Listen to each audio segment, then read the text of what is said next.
Dia satu filem seram. Tajuk dia The Curse, atau dekat Korea dipanggil Guisin. Cerita ni memang gempak sebab elemen seram dia adalah gabungan daripada Korea dengan Vietnam. Sumpah, dia pun dah meremang.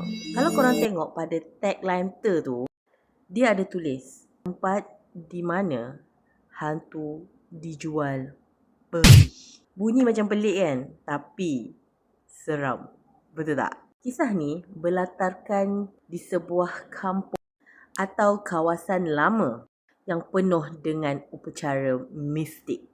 Pemakaian tradisional Maodai dengan ritual panggil roh. Watak-watak dalam cerita ni perangkap dalam sumpahan purba yang memerlukan diorang berdepan dengan satu entiti hitam yang sangat kejam. Sesiapa yang langgar pantang memang habis. Yang paling best dalam filem ni adalah estetik. Gabungan sinematografi kelam ala filem Korea seram. Campur black magic, tahu, ilmu hitam dari Vietnam. Memang vibe dia buat korang rasa lain daripada yang lain. Tapi babak dalam cerita ni banyak memainkan babak ritual yang agak rimas dan disturbing. Jadi kalau korang jenis yang lemah semangat dengan cerita-cerita ilmu-ilmu hitam, korang kena kuatkan mental sikit untuk tengok cerita ni. Kesimpulannya, kalau korang bosan dengan cerita-cerita seram dari Hollywood,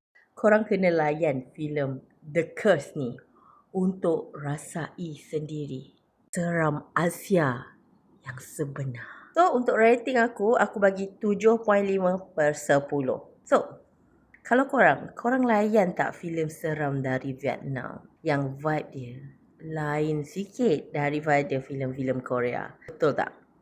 Cuba korang komen sikit filem-filem dari Vietnam. Mungkin aku boleh cari dan tengok nanti. So, kalau korang suka dengan filem-filem macam ni, janganlah lupa untuk follow Aisyah Tan. Bye korang.